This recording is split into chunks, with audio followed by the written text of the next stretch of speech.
복음과 하나님의 계획 2부 성경신학 무엇이 그 내용인가 10장 타락 두 번째입니다. 간추린 성경 역사 창세기 3장입니다.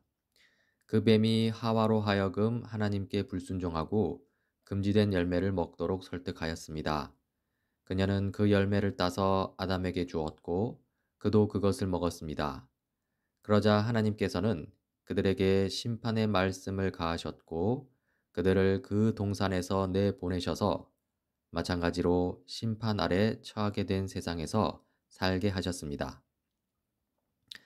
지난 시간 우리는 이 타락 첫 번째 뱀의 유혹, 범죄하는 아담과 하와, 뱀 그리고 아담과 하와를 심판하시는 하나님을 살펴보았습니다. 오늘은 아담과 하와의 타락 이후 더욱더 타락한 인류의 모습을 살펴보려고 하는데요. 인간의 갈등입니다. 이 가인이 동생 아벨을 살해한 사건입니다. 하나님께서 아벨의 제사는 받으셨으나 가인의 제사는 받지 않으셨죠. 창세기 4장 4절 5절입니다. 아벨은 양떼 가운데에서 맛배의 기름기를 바쳤다. 주님께서는 아벨과 그가 바친 제물은 반기셨으나 가인과 그가 바친 제물은 반기지 않으셨다. 이 사건을 보면서요, 이 하나님 쪽에서 문제의 원인을 찾으면 안 됩니다. 왜냐하면 하나님은 문제가 없는 분이기 때문입니다. 문제의 원인은 가인에게 있다는 것을 받아들여야 합니다. 즉, 아벨은 하나님을 향한 믿음으로 제사를 드렸으나 가인은 자기 욕심을 따라 제사를 드렸을 것으로 보는 것이 가장 타당한 해석이라는 것이죠. 이 자신의 욕심이나 잘못을 돌아보지 못하는 가인은 이 화를 내며 죄를 짓는데요. 창세기 4장 5절 8절입니다. 그래서 가인은 몹시 화가 나서 얼굴빛이 달라졌다. 가인이 아우 아벨에게 말하였다. 우리 들로 나가자. 그들이 들에 있을 때 가인이 그의 아우 아벨을 쳐 죽였다. 이 가인과 아벨 이야기에서 이 아벨은 하나님의 은혜를 입은 자를 대변합니다. 한편 이 가인은 하나님께 은혜를 입은 아벨을 질투하며 죽인 바 은혜를 받지 못한 자를 대변한다고 볼 수 있습니다. 이 하나님은 범죄한 가인을 심판하시는데요. 하지만 하나님은 심판 중에 이 가인에게 은혜를 베푸십니다. 저자는 이렇게 말합니다. 첫 번째 살인자인 가인은 아담에게 주어진 심판과 비슷한 심판을 받게 된다. 땅은 그에게 저항할 것이고 그는 자기 가족의 영토에서 추방된다. 그러나 여기에도 하나님의 긍휼하심이 있다. 비록 가인은 보호를 받을 권리를 모두 잃어버렸음에도 불구하고 사람들의 복수로부터 그를 보호하시기 위해 하나님께서 그에게 표시를 해 주시기 때문이다. 인류를 보존하시기 위하여 회개치 않는 사람들에게도 역사하는 은혜가 여기에 있다. 다음으로 도시에 대한 성경의 이해입니다. 이 추방당한 가인은 이 성읍 도시를 세우는데요. 창세기 4장 17절입니다. 그때 가인은 도시를 세우고 이 가인은 한 도시를 건설하는데요. 아마도 이것은 자신을 죽이려는 사람들로부터 안전하게 자신을 지키려는 시도인 듯합니다. 이렇게 성경에는 도시들이 등장하는데요. 이 악한 도시로는 바벨, 소돔과 고모라, 애굽과 가나안의 성읍들, 바벨론과 로마 등이 있습니다. 이러한 도시들은 인간 사악함의 표현으로 제시되는데요. 이때 도시는 인간의 불경건함의 총집합을 대표합니다. 하지만요, 도시 그 자체가 잘못은 아닙니다. 잘못은 그 사회를 움직여서 하나님을 벗어버리려는 데 있을 뿐이죠. 그러니까 선한 도시도 있다는 것인데요. 성경에 언급되는 선한 도시로는 예루살렘, 이 시온이라 불리는 하나님의 도시가 있습니다. 오직 하나님께서 세우시고 만드신 하나님의 예루살렘만이 이 인간 사회를요, 하나님의 통치 아래 완전한 관계를 이루는 사회로 만들 수 있습니다. 특히 요한계시록의 그 거룩한 도시 새 예루살렘은 이 완성된 하나님 나라를 상징합니다. 이 가인의 후손들에 대해서 계속해서 좀 살펴보자면요. 이 가인의 후손들은 동물의 가축화와 예술과 음악으로 유명했고요. 동시에 폭력으로도 유명했습니다. 먼저 가인의 후손들에게서 나타나는 선함인데요. 이 문명의 발달입니다. 아다는 야발을 낳았는데 그는 장막을 치고 살면서 집짐승을 치는 사람의 조상이 되었다. 그의 아우의 이름은 유발인데 유발은 수금을 타고 퉁소를 부는 모든 사람의 조상이 되었다. 또한 실라는 두발 가인이라는 아이를 낳았다. 그는 굴이나 쇠를 가지고 온갖 기구를 만드는 사람이다. 이렇게 문명이 발달하는 모습은 이 하나님의 창조 명령 속에 포함되어 있었고요. 당연히 선한 것입니다. 하지만 이 가인의 후손들에게서 나타나는 악함도 있습니다. 이 폭력성과 같은 것들이죠. 라멕이 자기 아내들에게 말하였다. 아다와 실라는 내 말을 들어라. 라멕의 아내들은 내가 말할 때에 귀를 기울여라. 나에게 상처를 입힌 남자를 내가 죽였다. 나를 상하게 한 젊은 남자를 내가 죽였다. 가인을 해친 벌이 7갑절이면 라멕을 해치는 벌은 77갑절이다. 이 라멕은 운율이 있는 시를 지었는데요. 이런 문학성은 하나님에게서 온 바 선한 것이라 할 수 있습니다. 그런데 그 시 내용을 보니 복수심과 잔인함, 이 교만함이 가득합니다. 이것은 타락한 인간에게서 온 악함인 것이죠. 정리합시다. 이 깨어진 인간 관계입니다. 인간의 모든 관계는요, 하나님과 인간 사이의 관계가 끊어진 직접적인 결과로서 결국 무너지고 말았습니다. 이러한 인간의 모든 갈등은 인간과 하나님 사이의 갈등을 반영하고 있는 것이기도 합니다. 다음으로 인간의 사악함입니다.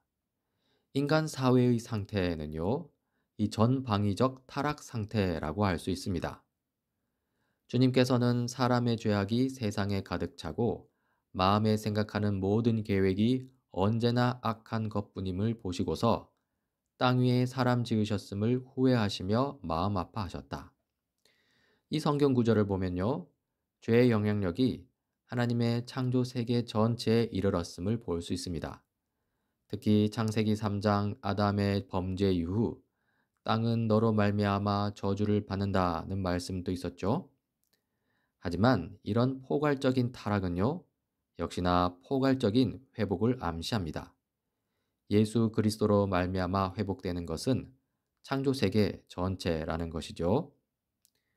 이렇게 심각하게 타락한 인류를 보시고 하나님께서 심판을 결심하시는데요.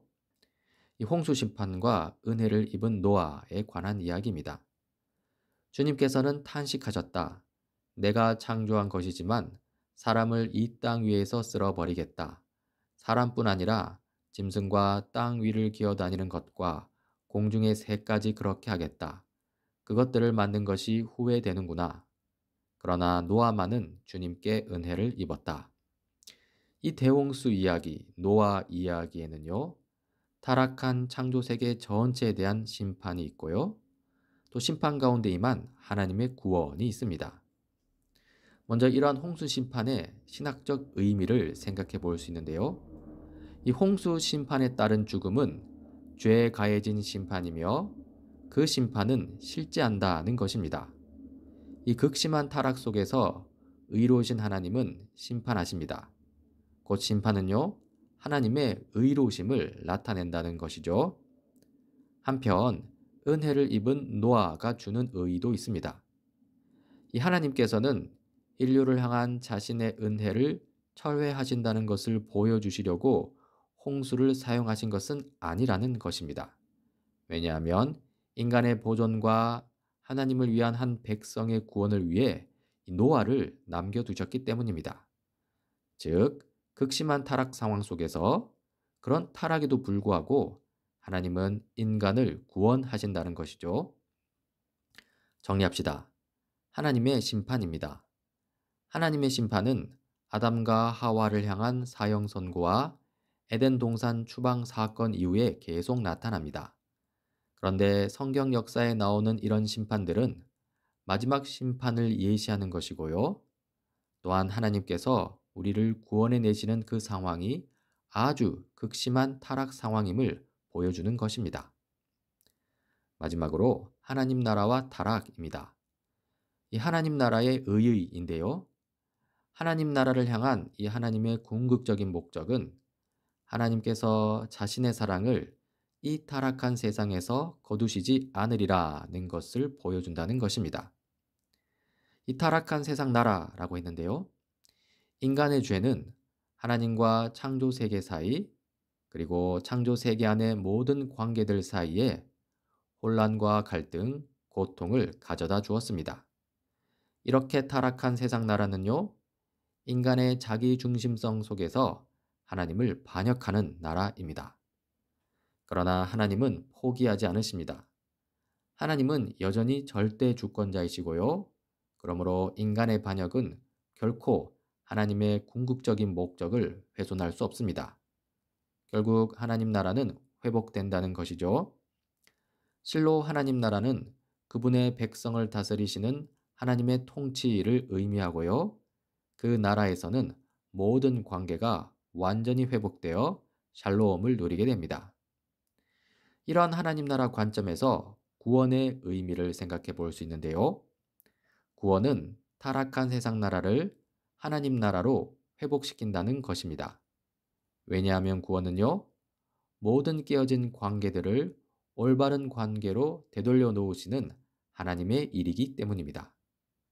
그리고 하나님 나라 관점에서 성경 신학의 임무를 살필 수도 있는데요. 성경 신학의 임무는 역사 속에서 하나님 나라의 회복이 일어나는 것을 성경이 어떻게 계시하는지를 묘사하는 데 있습니다. 정리합시다. 인간의 반역입니다. 인간의 반역은 하나님 나라의 모든 관계들을 어지럽혀 놓았습니다. 그래서 하나님과 인간과 나머지 다른 창조물들은요, 더 이상 하나님께서 의도하신 완전한 관계를 가질 수 없게 되었습니다. 샬롬이 깨진 것이죠. 간추림, 창조계의 타락입니다. 이 하나님에 대한 인간의 반역은 창조된 질서 전체를 하나님 나라의 제 위치로부터 떨어뜨리는 타락을 가져왔습니다. 이 그림을 보자면요. 하나님은 주권자로 존재하시고요. 아담과 하와는 하나님 나라의 국민으로 서 있습니다. 아름다운 에덴 동산은 하나님 나라의 영토입니다. 이렇게 하나님 나라가 세워졌는데요. 그런데 타락으로 말미암아 하나님 나라의 전망이 어둡게 되었습니다. 하나님께서는 이런 상황을 그대로 내버려 두실까요? 아니면 다시 회복시키실까요? 다음 시간부터 살펴볼 예정입니다. 이 지난주와 오늘 살펴본 내용들의 주요 주제들은 다음과 같습니다. 한번 복기해 보십시오. 유혹, 불순종, 인간은 하나님 중심 대신에 자기 중심적이 되었다. 심판과 죽음, 창조계의 모든 관계가 제자리를 벗어남, 하나님의 은혜. 이 중심 낱말들은 다음과 같습니다. 마찬가지로 복기해 보십시오. 타락, 심판, 죽음, 은혜.